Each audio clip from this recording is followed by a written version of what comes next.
O passo 8 da estratégia de 10 passos é preparar-se espiritualmente. Então, quando estamos falando sobre nos preparar espiritualmente, estamos falando individualmente, como as pessoas em a vossa equipa deve preparar-se espiritualmente individualmente, mas também coletivamente como equipa. Como a sua equipe como um todo deve se preparar espiritualmente. E quero destacar 3 formas pelas quais você pode preparar sua equipe individualmente e corporativamente. Então, primeiro quero dizer rezar. Já falamos sobre isso ao longo deste treinamento, mas Nossa estratégia é ser bem-sucedidos. Tem que ser o Espírito Santo. Preciso depender dele. Como se precisássemos que Deus fizesse uma obra. E a coisa incrível sobre as Escrituras é que Deus nos convida a fazer nossos pedidos conhecidos. A Ele, como com ação de graças, como Deus nas Escrituras está atento às nossas orações. Ele quer nos ouvir. Então, pessoal, enquanto nos preparamos individualmente e corporativamente, precisamos nos dedicar à oração. Sim, abrindo em oração e encerrando em oração. Mas quero desafiar todos que estão a assistir a esses vídeos realmente para integrar a oração ao currículo das suas reuniões.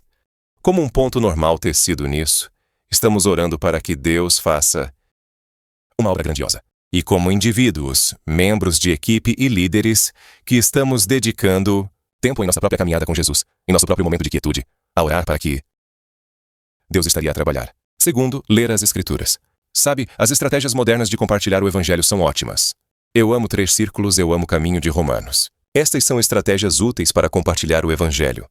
Mas enquanto preparava a igreja que pastoreio para o mundo, passamos tempo apenas a dissecar realmente o que a Bíblia diz sobre evangelismo. Então lemos partes de Marcos e foi-nos feita a pergunta tipo, como é que Jesus evangeliza pessoas?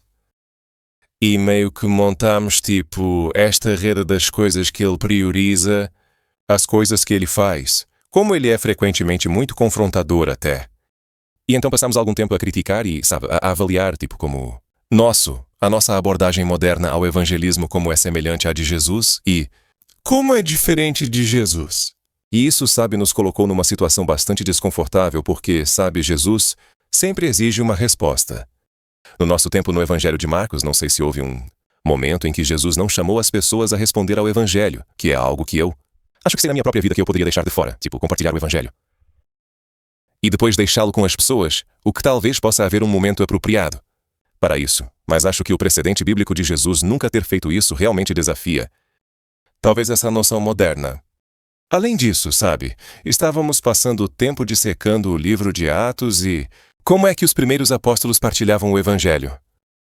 Então eu realmente encorajaria você. Sim, nossas abordagens modernas de compartilhar o Evangelho são muito útil e pode ser realmente útil, mas quero encorajá-lo enquanto você está preparando-se espiritualmente e preparando sua equipe espiritualmente para realmente ler as Escrituras.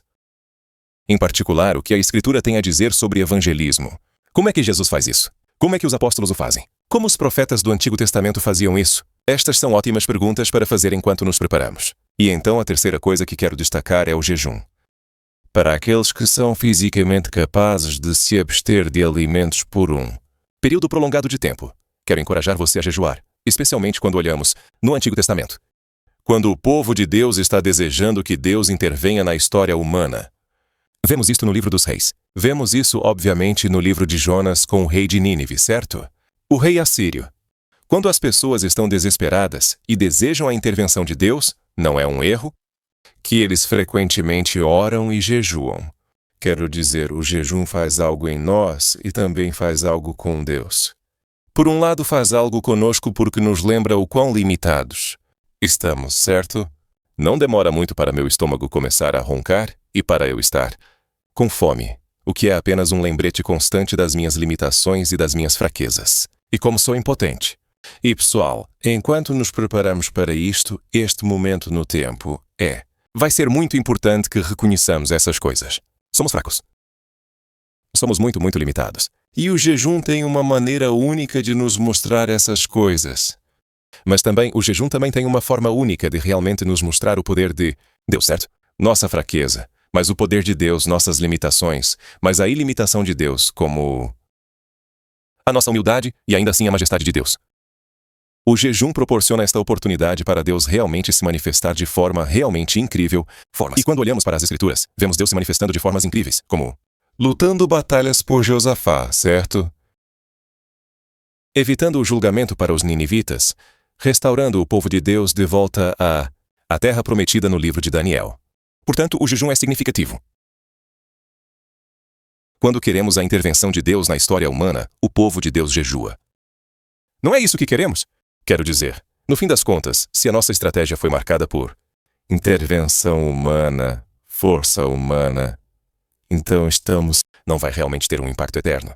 Mas irmãos e irmãs, quero dizer, eu quero que nós tenhamos impacto eterno. Tipo, eu quero que trabalhemos em colaboração com Deus para estabelecer o seu reino na terra. Quero que haja pessoas e línguas louvando a Deus para sempre em Apocalipse 7, porque demos-lhes um cartão amarelo. Não seria essa uma visão gloriosa que Deus poderia realizar? Bem, quando olhamos para as Escrituras, Deus faz isso. Quando o seu povo ora e quando o seu povo jejua. Então, que convite